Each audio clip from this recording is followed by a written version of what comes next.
তেল নেওয়ার জন্যে দীর্ঘ লাইন। নীলক্ষেত তেল পাম্পের তেল নেওয়ার জন্যে পলাশী থেকে শুরু করে একেবারে সুদীর্ঘ লাইন আপনারা দেখতে পাচ্ছেন। একেবারে অনেক দীর্ঘ একটি লাইন।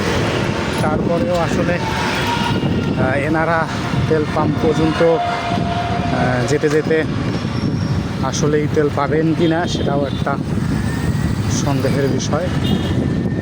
সন্দিহান সবাই, অনেকক্ষণ ধরে সবাই অপেক্ষা করছে শুধু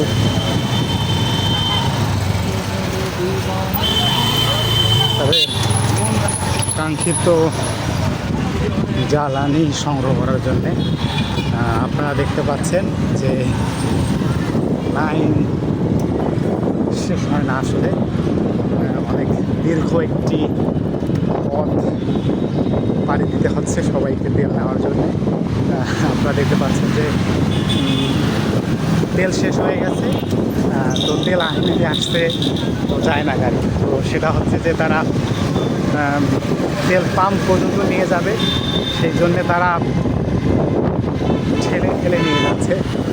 আসলে গাড়ি তো জ্বালানি ছাড়া আসলে চলে না, সম্ভব না। তো জ্বালানি ছাড়া অকেজো গাড়ি, সেটাকেও ঠেলে নিয়ে যাইতে হচ্ছে। আপনারা দেখতে পাচ্ছেন যে গাড়ির দীর্ঘ সারি, তেল নেওয়ার জন্য গাড়ির দীর্ঘ সারি।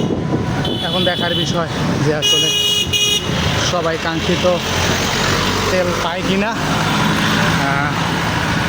আর এত এত মানুষের আসলে ভোগান্তি কবে শেষ হবে সেটাও একটা দেখার বিষয়।